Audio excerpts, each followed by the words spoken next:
What's up, hustle homies?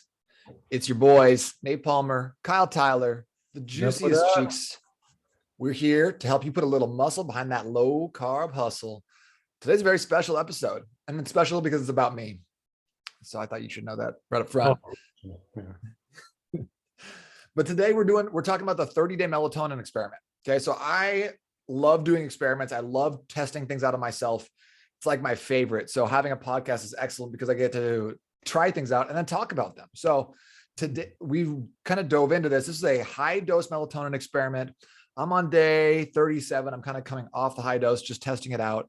So we did this over the past month, basically all of April for me. I was testing out high dose melatonin to see what it was going to do. And the reason I even started this, Kyle, I don't know if I told you this, but a long time ago, I did a 23andMe test. You know, that genetic test? Oh, yeah. And so it came back and it said that I have a 7 times more likelihood. I'm 7 times more likely to get and develop Alzheimer's than the average person. Fast forward to like this year, my grandma is like pretty quickly devolving into like having some serious cognitive issues, memory slipping, can't remember anything short term. So like, not only is that like something that I've heard about, but it's also, I can see it happening in my family, and it's super scary. Yeah, that So would be scary. Yeah. I always thought about Alzheimer's. I've always been like, how do you like avoid those sorts of things? And so I was following a guy on Instagram, Dante Trudel. He's old school bodybuilder guy, very, very scientifically based. He runs truenutrition.com. He's got a lot of like stuff right. And he mentioned a study where they were talking about melatonin reducing the prevalence of Alzheimer's. Okay. So these, keep in mind, these are all rodent studies too. So, Okay. so I did the first human study, probably not. I was gonna say you're the first one ever, right? That's right. Yeah. First human. Okay, perfect. I'm the first human. You were brave, the brave soul to do it. The Thanks. brave soul to test themselves sleeping. I was like, I wonder if I'm going to sleep really good right now. I really want good sleep. I'm going to test this is in the name of science. Mm-hmm. So what was kind of cool is they're testing this like melatonin on rats and mice. And what they saw was that they have all this data. I'm looking at some of the data. I am not a scientist. I'm not the number one best person to be like reading studies and being like, here's exactly what's going on. So I'm looking at it the best I can. By the way, I'm not a doctor either. Kyle, are you a doctor? I'm definitely not a doctor. So don't do anything that we're talking about in this episode. Yeah. Since we're not doctors, I cannot tell you that you should be trying this out yourself. I don't know if you want to. I don't know what the long-term effects are, but all I'm going to do is tell you some stuff. And you as a sovereign person, you go make your own choices. You live your life. DYOR, do your own research. DYOR, maybe you should get on YouTube. I don't know. So what they did is they kind of genetically engineered these mice to have Alzheimer's.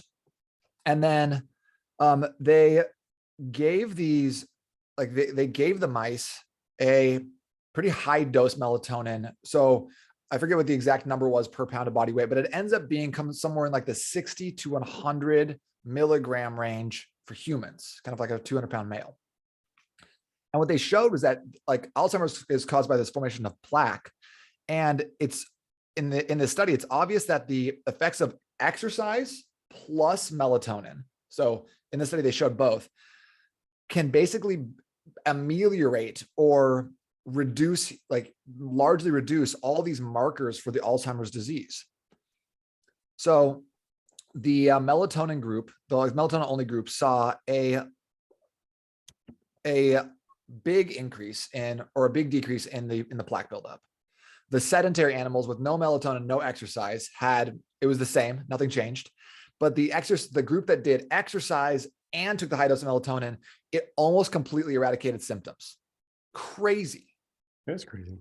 Right. So I kind of went down this rabbit hole a little bit, you know. Yeah. I don't, yeah, it's like, I'm super interested. So like, I kind of started looking at this more. And then what ended up happening was I started seeing that in these other, like one of the side effects that kept happening was people were talking about Well, it also seems like one of the side effects of this high dose melatonin in these rodent studies is a decrease in visceral fat. So it wasn't something they were studying originally. It was something that kind of came up randomly. Visceral fat being that fat that exists around your organs, your belly, your liver, your belly being an organ, I guess. The not so good fat, is like we like to call it, right? Yeah. Yeah. Like that's the dangerous fat. It starts developing like almost like subsentience, starts sending signals to your brain, messes with your hormones. Mm-hmm.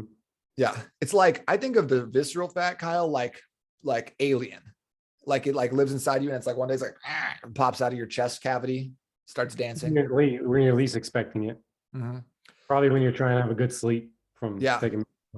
If you took a lot more melatonin, it won't do that though. No, it's a good way of looking. Visceral fat is not a good fat. So No, definitely, I don't think people take it as, not that we're going to talk about right now, but they definitely don't take it as important as they should. Yeah.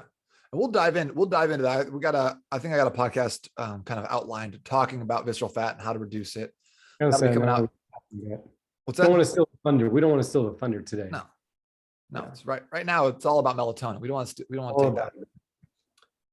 So, okay. So on these studies, they start saying, all right, well, it looks like there's some visceral fat reduction in rodents.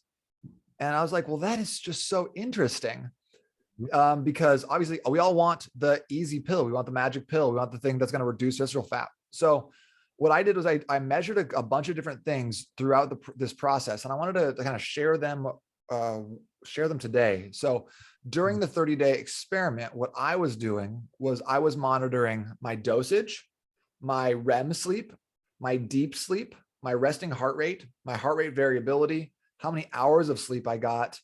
And then I did at the beginning, at the end, I did a weight measurement and a body fat measurement. So I did one of those bioelectrical impedance machines in body. So it's not like the most accurate thing in the world, but I was similarly hydrated both times. So I feel like I have a fairly accurate viewpoint of kind of. You have a good starting point and similar in the end point. At least it'll tell you differences for the most part. Yeah. So like, it's at least like CNN, Fox levels of research, Probably better, but yeah, I know what you're saying. But I don't think anyone's going to publish this in a scientific journal, but it'll make the nightly news. How about that? Absolutely. All right. So where should I start with this? Should I kind of like talk about my data? Should we talk more about like the rat studies? What do you think? I would say just start with like you're saying, like what you did.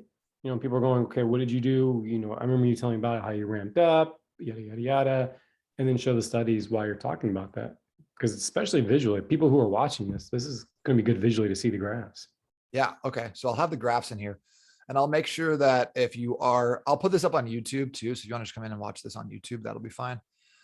I'll put these charts in here. So basically what I did is the way I did this was over the course of, over the course of 6 days, I worked up to 60 milligrams of melatonin. So I was taking 6 10 milligram tablets every single night. I went 10, 10, 20, 30, 40, 50, 50, 60 to work up to it. Okay. Because I didn't want to like wake up and be super groggy the next day. So one thing I noticed is that like when I started doing like 20, 30, 40, I was a little bit groggy. Once I got into 50, 60 though, I wasn't feeling groggy in the morning at all. I woke up feeling pretty energized. My body would naturally wake up around 6:15. I wasn't stressed about it. Do you think that's because you're adapting to it, or do you think there's a correlation between, like there's like a spot, the higher the melatonin is, like you're going to feel better, or if it's like in the middle, like not enough, do you wake up groggy? I'm curious on that. I feel like it'd be total conjecture at this point, but I would say I was adapting to it. I just felt like I wasn't, because sometimes I would even take 10 before that, but like 10 milligrams randomly every like 2 weeks. And then I would wake up and be like, I'm tired still. So I felt like it was just your body's being like, yeah, we get it. Cool. Just curious. So then over the course of the next, basically 24 days, I was at 60 milligrams the entire time. And then kind of ramped back down slowly over the last week. So what I'm gonna kind of show these graphs here, because what I honestly saw was nothing super crazy in terms of my sleep, the resting heart rate variability. So when I look at these graphs, the top graph here is the prior to it. This is the previous 24 days. And this is the the days where I was taking the high dose melatonin. It's like, so you can see that like I'm measuring a lot of this stuff in minutes. So the blue line, that is going to be REM sleep. And you see that like that doesn't really change. Like in the like the high dose, it's up and down, up and down, up and down, but it's always kind of hanging out below that 100-minute mark. I'm not breaking that very often. In the previous days, basically the same thing. I have one day over 100 minutes of REM sleep. So nothing crazy. Then we get into the deep sleep. And I felt like this was interesting because the deep sleep, you can see in the previous, it kind of that median line averages about 100 minutes. Whereas in the high dose, it's probably averaging 125 minutes. There's a couple times where I'm like almost 3 hours of deep sleep, like once or twice, but that doesn't happen very often. It's not, so I think it gradually was like a little bit higher, but not such a significant amount. Then we get into resting heart rate, which is the yellow line. That stays basically under 50 the entire time. This point right here where it was kind of spiked up, I think I got sick. That's what happened there. But you can see this just stayed around that like 40, 41 to 46 resting heart rate. That was consistent. And then the HRV, heart rate variability, which I use as a judge for how ready I am for activity. That like in the previous, you can see that it's above 100 at the start, and then it basically stays kind of under that between 100 and 50. So I'm kind of averaging that like 75, 80 pre. And then during the high dose melatonin, I'm sitting around 100 for the most part. I get down to as low as 77 and I get up to as high as 113. But I would say that the two things that really made it like that really changed were HRV went up, and then the average that I got on my deep sleep went up. I also don't necessarily know how to correlate like my hours of sleep with my deep sleep, but it wasn't necessarily like a huge difference, right? Because I have like my best day of sleep was, I almost think like a ratio, right? Like your deep sleep ratio to your total hours of sleep. Yeah. So like this is like 3 hours I got on this day, but I only had 7 hours and 22 minutes of actual sleep.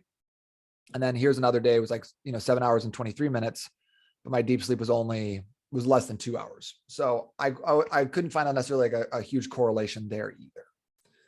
So it feels like to me, what I ended up seeing was deep sleep went up, HRV went up. So I was like recovering more. That's kind of where I found like that was the biggest things. Now, how did you feel like during that? Like, did you feel like you got deeper sleep? Did you wake up feeling like, wow, I'm so well rested? Like, did you feel any different as you got to that 60 milligrams for a period of time? Not really. And like, I think that like, that's one of the problems I had with this was that I already sleep good. I sleep well. I wake up feeling rested. I have great energy. Like I've been feeling good for a long time. So I didn't necessarily make a massive difference in terms of like just the sensation. If anything, I would say, yeah, like I felt like maybe I slept a little bit better. There was a couple of nights where we were out of town. We were visiting some friends in San Francisco that I felt like I slept way better than I normally would in someone else's like house bed, kind of outside of your normal element. I'm never sleeping when I'm outside of my element for the first night or two. So I felt like that was like positive, but I didn't necessarily think, oh man, I'm waking up with so much more energy.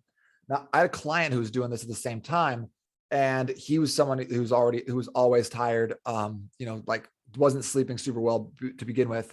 And he found that his deep sleep actually went up a significant amount. I think he saw deep sleep and REM sleep go up. So I'd be curious to know what his experience in terms of energy was though. Yeah, I'll be curious to see how far along is he. I think he did the same 30 days. Oh, okay, so he's already done. I see what you're saying. Yeah, and he had more of an uptick. So, okay, now, so I did my in-body bioelectrical impedance test as well, and these came back with some interesting results. Okay, so this previously had measured my visceral fat mass at 1.5 pounds, 1.5 pounds. And then after the fact, it measured it at 0.9 pounds of visceral fat. So in 30 days, going down 0.6 pounds of visceral fat. thought that was pretty interesting. I mean, because you only had 1.5, you said, from the beginning. Yeah. So, I mean, that's what, 45%, something like that decrease. That's a big decrease. Yeah. Yeah. When you And I think don't about like, percentage-wise, that's a big decrease. and like, again, this is not a great study because I wasn't tracking my food, my calories. So there's nothing to say that I wasn't burning more calories or eating less. I was still eating cereal every night though. I was having some sort of snack or dessert like after dinner every single night. Generally, I was like, I like to do like a little bit of granola and then I throw some O's on top of it. That's like my favorite cereal because it's not so granola-y. It's got the nice texture. So I was doing a lot of that. There were some ice cream sandwiches in there, I'm not gonna lie. Yeah, but would you say, like, just off the top of your head, obviously, you didn't count for this from the study wise, but do you think you had pretty much the same lifestyle? Yeah, Like I attempted to keep it very similar. You pretty much had the same lifestyle. You're naturally going to have cereal every night. You're naturally going to do X, Y, Z. It wasn't any more or less during this time. Mm-hmm. Other significant things that like seemed to happen was the subcutaneous fat mass decreased about it went from 13.9 to 11.9. So I thought that was interesting. My weight went down 2.5 pounds. Interesting. Yeah. But also, like, again, these measurements, these weights were taken 4:00 in the afternoon. So could have been kind of anything. 2.5 pounds is I can swing that in 2 hours if I want to. I can swing that in 10 minutes. The thing that I thought was interesting was that my cellular fluid levels, my hydration levels, actually increased over time, like between these two. So I went from 47.5 to like low 48s. So not to say like, oh, melatonin increases your hydration levels, but my hydration levels were fairly similar, if not higher, the second time around. So I just thought that was kind of interesting because that's how bioelectrical impedance works, right? It passes the electrical signal through your hands down to your feet, measures the time. That's why it doesn't really work well on women with breast implants, because it doesn't measure through the implants. So interesting though. It's interesting to have this data and how you feel with it, because it does seem like there is, some kind of correlation. You know what I'm saying? For you specifically, everyone could be different. Maybe you are, I always thought of you as a rat. So maybe you're closer to DNA like a rat, and maybe that's why it's correlating, right? No? I'm actually pretty triggered right now because in 7th grade, someone called me rat boy. Did you have a rat ponytail? Is that why? I wish I would have Anakin Skywalkered it. I've never heard of that as a rat boy. Why did he call you a rat boy? I don't know, because 7th graders are the worst. They're just bad people. And this is my friend too. Can you imagine what the people who didn't like me called me? And I was hard to like. 7th grade. Did you respond back with a typical 7th grade response like, no, you're a rat boy? You're a rat. No, I was big time sensitive in 7th grade. So I was homeschooled up until 6.5 grade. Yeah, I get it. And the number one best time to go from being conservative, like homeschool kid, to being into public school is the middle of 6th grade. Everyone says so. Yeah, it's the best time. Clearly no issue with self-esteem at that point. Yeah, no, I was good. Everyone was like, wow, this guy's so popular and cool. He knows all the things. Yeah, right. I'm like, what are those shoes? They're like, it's K-Swiss, dummy. I was like, this is the 90s. This is so awesome. You guys heard about Pokemon cards? But I pulled up to school. I have a bowl cut, hair parted in the middle. Classic. I got white high socks on. White high socks are cool now, which that's kind of rude for me personally. But they weren't cool then, I'll tell you that. Not at all. Shirt tucked in. You are a good conservative boy. Very sheltered. I didn't swear until high school. People would always try to get me to swear. I wouldn't do it. Same. That's not nice. Yeah. And then I was like, actually, swearing's awesome. You can say all kinds of stuff. Yeah. People think you're really cool when you swear a lot. That's why I do it. It's true. For the clout. Your coolness factor does go up. And that's not just on rats, like people, like studies have shown. Yeah, new studies. We don't have the links for it. I'm going to do a study for 30 days where I'm going to swear a lot and keep track of how cool I am. I mean, I think the Aura Ring actually tracks how cool you are. It just keeps track of it. Yeah. And then I have mine set up for positive affirmations. So like every so often it just sends me a text. It's like, bro, you're sick. You're doing That's actually a legit idea. That's funny. Yeah, that's a good idea. it. Bro, I got you, bro. I know you you're having a bad day, but has anyone told you you're really cool to me in my eyes? Well, I don't have eyes, but my sensors tell me you're really cool. Your music taste, oh, top notch. I don't Thank care if you. you're still listening to 90s emo I rock. do like Machine Gun Kelly music. Thank you so much for noticing that was good. Hey, can I come out of the closet as something right now? I just want to like confess. It's like this is like a confession for me. I'm talking about being nerdy in 6th grade. Talk about a little bit of melatonin. Also say this. Let it out. I listen to Nickelback. Oh God. That doesn't sound very supportive, Kyle. Not, or you should have kept that to yourself. There's like things I draw. I'm a very open person, but there's things in life I draw the line on. Okay. Sharing about Nickelback or liking Nickelback? Just Nickelback. Okay. Just don't. Look, I know they made the most money out of every band in the like. Listen, I don't listen to them because of how much money Really, they a make. lot of people listen to them. So a lot of people are closet Nickelback fans because everyone I know is like, oh, Nickelback sucks. But someone's buying those records, right? I know it's not me. It's not me. But like I had a friend, like real quick, side story, real quick, a while ago. As a friend of mine, she had a funky cigarette. And sometimes when you have funky cigarettes, things happen. You know what I mean? A little left-handed cigarette. Is that what you call it? A little left-handed cigarette? Little wacky tobacco. An Amish person told me about a left-handed cigarette. So they call it wacky tobacco. What do we call marijuana? The devil's lettuce. The devil's lettuce. Well, she had a little devil's lettuce, and she was pretty wacky. And then she got into this. Like she made this comment. She goes, "I don't know why or how," but she's like, "Nickelback is really good. I like Nickelback." And I was like, "Wow, there's high, but then there's like." Nickelback high, and then you just reach that state of high that no one really gets to when they're like, I really like Nickelback.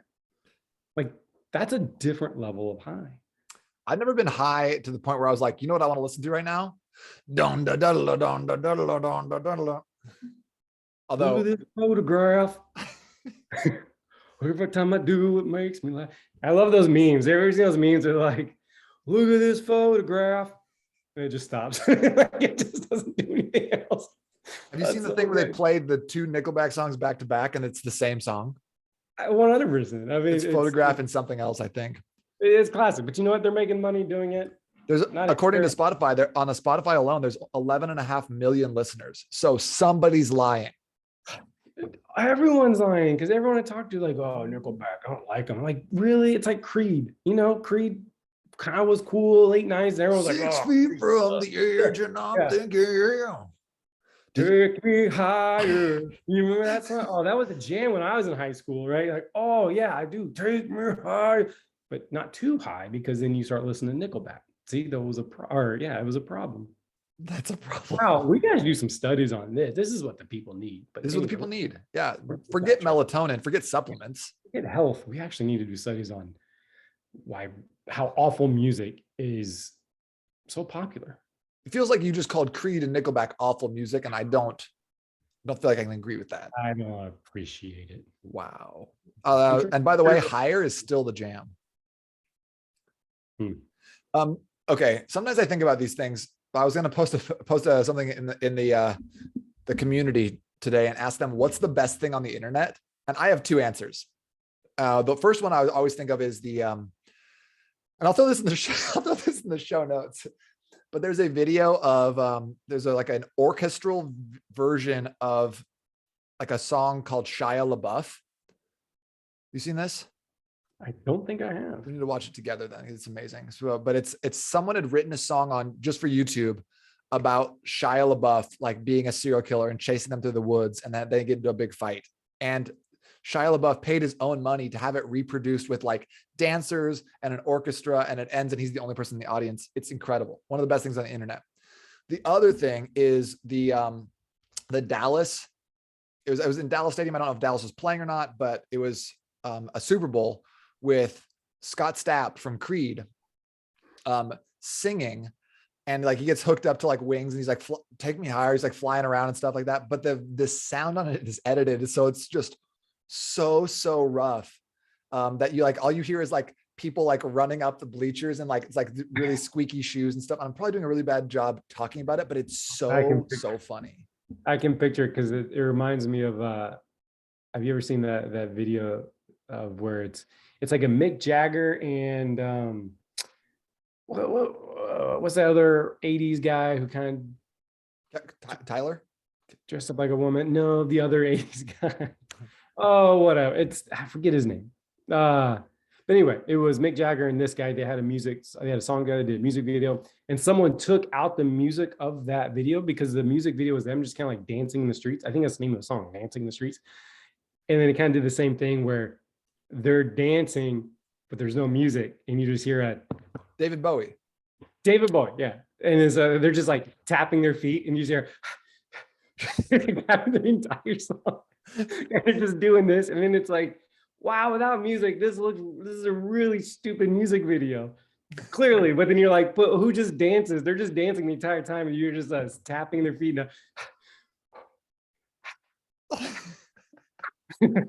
It's so good. I love stuff like that. It's just so like something that just like very silly. I'm into some silliness. Oh, we should do a podcast where we just watch some stupid videos like this and then just laugh about it. I feel like that already exists. Isn't that like Mystery Science Theater 3000? Yeah, and everyone loved Mystery Science 3300, whatever it's called. They loved it. I loved that as a kid. By the way, I'm sure that some like while you were talking, you're like the other 80s guy, someone is like smashing their steering wheel, being like, "It's David Bowie, you idiot." Oh, 100%. I was like, man, people are about to just ream me out right now. Yeah. I should know that. It was on the tip of my tongue. I hope they get mad at you for not knowing David Bowie instead of getting mad at me for liking Nickelback. I would take that. That's actually a good point. Like, what's more offensive? They're both pretty offensive. That tells you a lot about someone. Okay, so back to the melatonin, because I think that's right. We're talking about that. We gotta wrap that one up. So basically, like, it seems like melatonin has a few other benefits other than just helping you fall asleep. It seems like it increases deep sleep, albeit slightly. It probably increases your readiness a little bit, your ability to recover overnight. And it seems to be very effective with decreasing visceral fat. Now, melatonin is also a hormone. So I know a lot of people talk about really like making sure that you don't become addicted to it.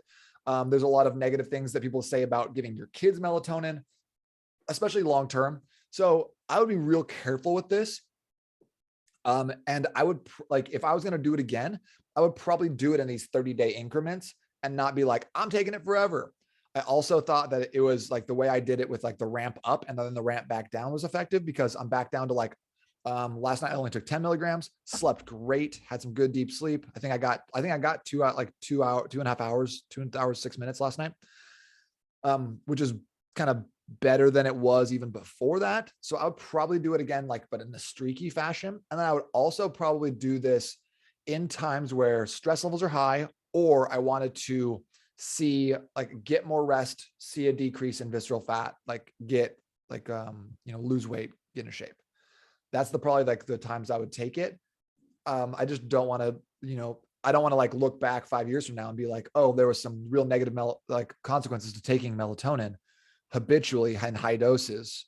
We didn't even know about it. Right. Yeah. It's hard to know, right? It's always hard to forecast that. Cause I feel like everything's going to kill you eventually. Everything. Drinking water. Yeah. Well, if you you don't have too much water. You can't drink 100 liters of water a day, right? That's probably gonna be something. So but some of these studies, they're showing the biggest downsides or the biggest side effects to be a reduction in white adipose tissue mass. That's your visceral fat.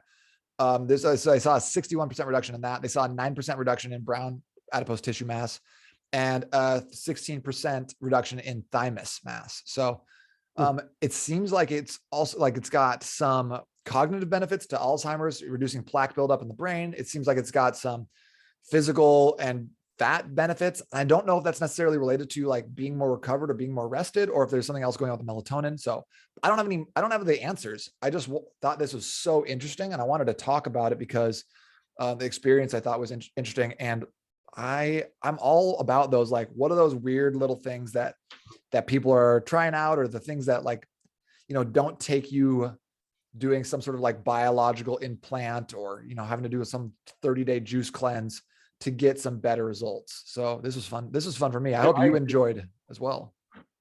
Yeah. And to come back a second ago, because when you started this podcast, and one of the reasons you did it was about the whole Alzheimer's, right? Which made me think that the very first Joe Rogan podcast I listened to like 3-4 years ago was with Matthew Walker. And he's like a sleep expert. I don't know if you've ever listened to that episode or listened to him. And it was fascinating. Like, it was fascinating because his whole spiel was how the power of sleep is just more powerful than we even realize as a whole. And that unfortunately sleep is the first thing we sacrifice, right? And we adopt this mentality of like, I'm going to work hard and blah, blah, blah, and I don't need to sleep, right? And he talked about the correlation between people who get like, little sleep throughout their life have a higher propensity to have Alzheimer's, in that less sleep, in that not getting deep sleep, not getting good sleep, right? Like when you drink alcohol, it affects your sleep. Weed surprisingly affects your sleep. There's a lot of things that affect your sleep. But yeah, it just reminded me, because I was wondering what the melatonin, like, is it, the causation or correlation? Is it causation with Alzheimer's, or is there a correlation with better sleep? And then that's why it might eventually lead to that. Yeah, I just remember that podcast alone, he drilled in my head, like, you better get sleep and you better prioritize it the most you can, because older people we're seeing more and more with Alzheimer's and other issues didn't, and they're paying the price. I've seen it like in clients a lot where like, they're like, man, I'm doing everything right. I'm doing all these things. And then I'm like, well, what's your stress level like? What's your sleep level like? They're like, high stress, low sleep. I sleep 4.5 hours a night. I was like, man, okay. If we can get that up a little bit, let's see what happens. So we can get them 4.5 hours to like 6.5 hours. All of a sudden the weight starts falling off. So I've seen that over and over and over again. So like exactly what you're saying. The interesting thing about some of that, like just like, is it just recovery or whatever else, is that it seems like the melatonin actually decreased the plaque buildup associated with Alzheimer's. So it wasn't just more sleep. It was actually like decreasing the already existing Alzheimer's symptoms, which is crazy. Right. The other thing that I thought was interesting is in one of the studies, there was a control group that fed a regular diet, and then another group was fed a high fat, high calorie diet to actually induce obesity. And then before the melatonin treatment began. And then when they started introducing melatonin, even when the animals were still eating the high fat, high calorie diet, the melatonin reduced weight gain without affecting the food intake. So, and then it reduced their cholesterol levels. Kept their weight down. Like, so I don't know. I think there's something there. I would love to see an actual human study on this. Yeah, but I do think it's hard to do those things. It definitely seems like there is something there, right? But me and you've both been in science long enough, you just want to see all of it, right? You want to see causation and correlation. What causes this? What's correlated with this? But it definitely seems promising, right? And definitely what you experienced, that's cool. So I'm gonna like if you want to learn more about this stuff, I'll give you all the resources that I looked at. So if you want to take a peek through some of these articles, do a little bit more research on your own, great. Again, I'm not a doctor. I am not recommending that you take high dose melatonin. I do not know what that's going to do to you long term. So, but I just want to like come through some of the interesting stuff. Speaking of experiments though, Kyle, you and I are both in day 4 of our 30-day keto experiment. Oh yeah. Yeah. Came out last week on the podcast with Robert as a closeted keto hater, but I'd never tried it. And I honestly was doing it a little bit because it's fun to talk shit about things. And we work in a space where you see so often people being like, I'm going to go keto. And you're like, all right, well, I'll see you back in 2 weeks when you're not keto anymore. So I feel like with that in mind, I've always been like, you don't want to do that, but I've never really given it a fair shot. So Robert was saying last week, like keto can provide some cognitive benefits, some focus benefits. You're going to sleep a little bit better. So if you are the type of person who benefits from being that on off, like it's binary, it's like, I don't eat these foods. If you're a type of person who wants to optimize their life, their focus, their like kind of dial everything in rather than just be quote unquote healthy, keto can be a great fit. So I know you and I both like trying stuff out, like optimizing. So here we are. So keto. How have you felt so far? How have you felt with it? I feel great. It's not like a huge departure. It's The biggest thing is just prepping food, making sure that my food is prepped all the time. Because if you don't have something like on hand, some leftovers, some protein or whatever, you just don't eat, or you don't go keto. So I was trying to think about like, where can I go to get some food or whatever. I thought Salad and Go, we just got a Cobb salad to get that breakfast bowl. So that'll be a good option if I need it, but feel good. I love the heavy cream in my coffee. That's been fantastic. And I've been loving barbecuing every night. So I used to do heavy cream in my coffee when I would like not eat till later. Yeah, I need to get back to that because that is so good. it's Heavy nice. cream, It's really good. so good. The only But, problem is like when I go to Starbucks and be like, yeah, can I get a little heavy cream in my coffee? And then I watch them pour it. I'm like, okay, that was like a half a carton of heavy cream, and it's so delicious, but it's probably like 500 calories. But obviously, with keto, more the better. More Right. fat and calories, the better, right? Yeah. No, like you but said the other day, enjoy you're like, I feel great. It's probably because I ate 8,000 calories. I ate so many calories. I feel like, but you know, it has been nice. I think so far for me, like having that structure in terms of, okay, I'm not doing this going for 30 days. I'm going to see how I feel. See, you know, for me, getting back on some habitual tactics that I used to be very diligent on that I want to get back to, especially with a kid coming in a month and a half from now. Kind of want to get back to building that before my life gets turned upside down. Yeah, I'm enjoying it so far. The snacking part is definitely the hard part when you're like, man, I just really want to snack. And you're like, yeah. And especially when my kids are eating stuff.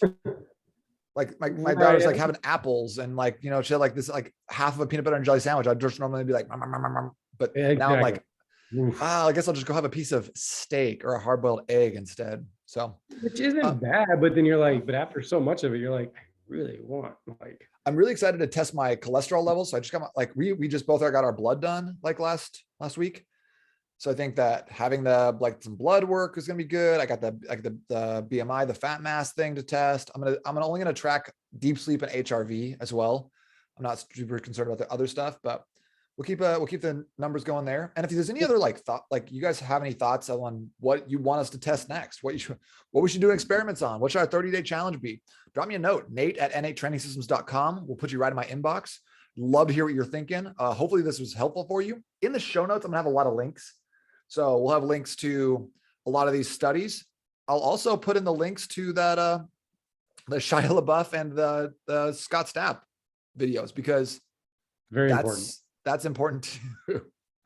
And then you can be like, I found the funniest thing online, Grandma. Look at this. And she's like, well, I don't understand. And you're like, all right, well, you don't get it. You don't know Shia LaBeouf like I know Shia LaBeouf. Let's listen to Nickelback. Yeah, sounds about right to me. Well, thanks for joining us today. It's good to see you as always. Yeah. By the way, that new mic's looking so pro, bro. And I mean, yeah, right. It's like, how close do I get it? Does this sound better? Honestly, nothing changed just then. Whoa, that's because the mic is so cool. It doesn't matter. Well then. That's what I tell them. Yeah. All right, we'll see you on the other side, y'all. Bye. See you guys.